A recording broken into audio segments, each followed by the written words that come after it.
Hello dear friend, आज की इस वीडियो में हम लोग सीटीटी से जुड़े हुए कुछ प्रीवियस ईयर के सेट देख रहे हैं, जिसमें ईवीएस में जो क्वेश्चन पूछे गए हैं उनको हम देखेंगे। तो वीडियो को स्किप मत करिएगा। 10 क्वेश्चंस हैं इसमें, 10 का सेट डेली मैं डालती हूँ।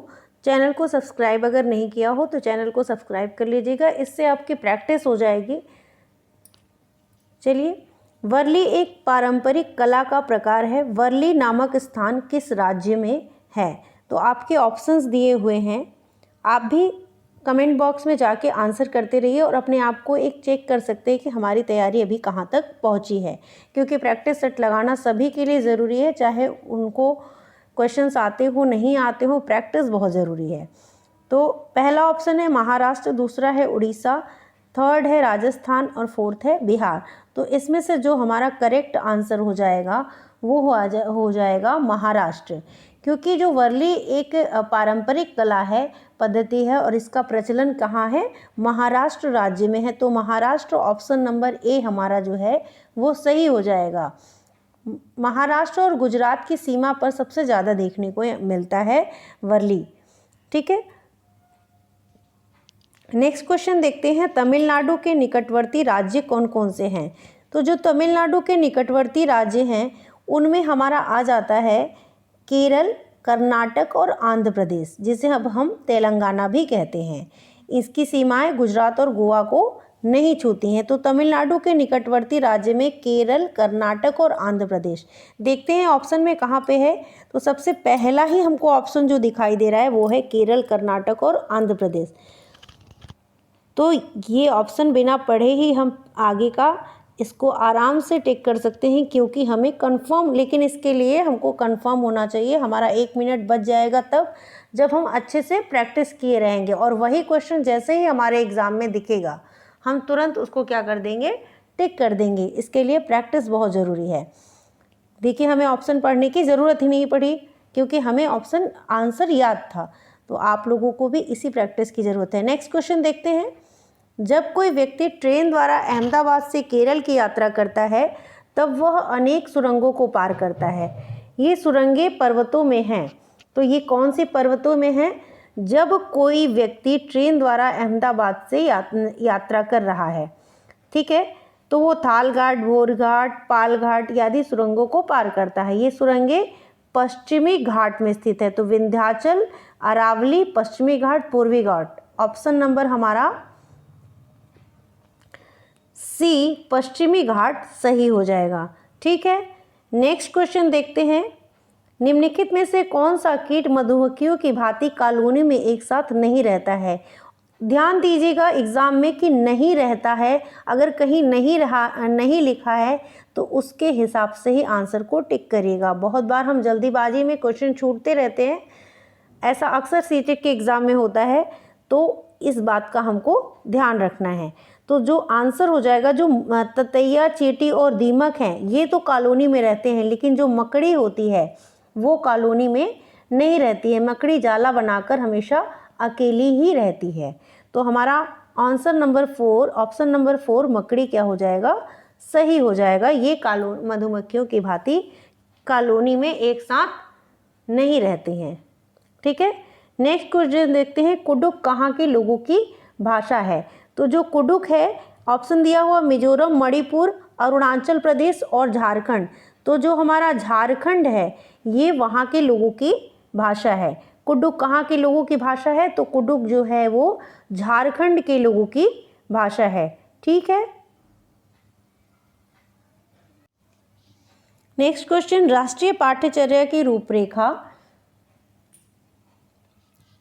2005 के अनुसार निम्नलिखित में से कौन सी पर्यावरण अध्ययन की विषय वस्तु है? तो राष्ट्रीय पाठ्यचर्या की भोजन, सौरमंडल, मौसम और ऊर्जा, ये चारों ऑप्शन दिए गए हैं। तो जो राष्ट्रीय पाठ्यचर्या रूपरेखा 2005 के अनुसार भोजन पर्यावरण अध्ययन की विषय वस्तु है वो है भोजन, जो मैंने ऑप्शन में बोल ही दिया, ये है भोजन जो पर्यावरण अध्ययन की विषय वस्तु है। जो आपके थीम दिए हुए हैं वो उनमें से ही ये है। ठीक है, तो हम देखते हैं कि हमें भोजन पढ़ना ही है, सीटेट के सिलेबस में है, दिया हुआ है आपको।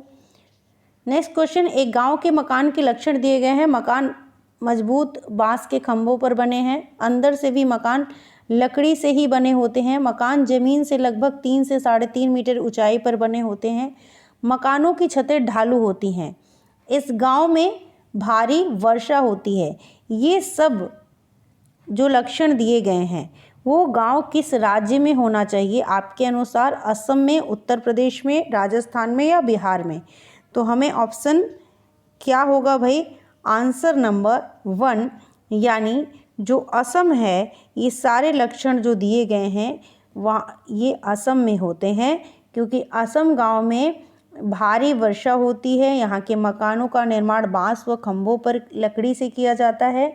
मकान ज़मीन से 3 से 3.5 मीटर की ऊंचाई पर बने होते हैं। इनकी छतें ढालू होती हैं जिससे वर्षा का पानी छतों पर ना रुक सके। तो ऑप्शन नंबर 1 असम जो है ये हमारा सही हो जाएगा।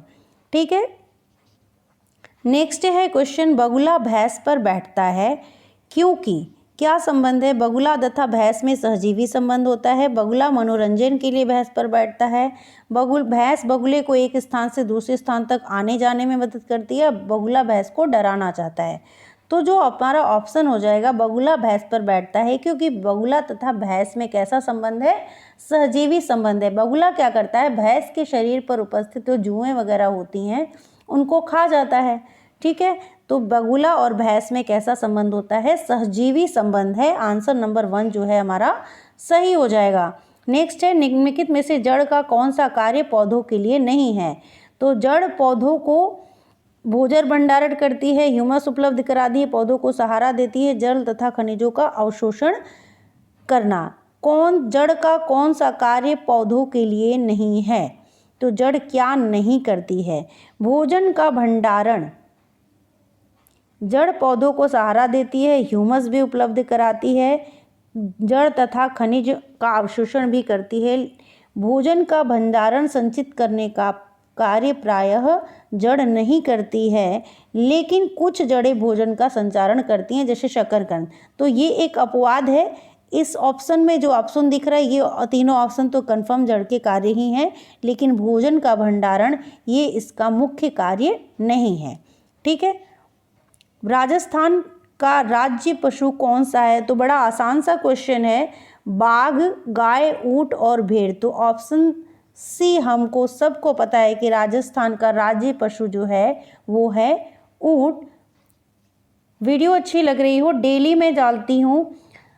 चैनल पे अभी नया है लेकिन इसको सपोर्ट करिए। ज़्यादा से ज़्यादा मुझे भी कमेंट करके बताइए कि आपको वीडियो कैसी लग रही है। चैनल को सब्सक्राइब करिए, दूसरों को भी आपसे शेयर करिए। Thank you.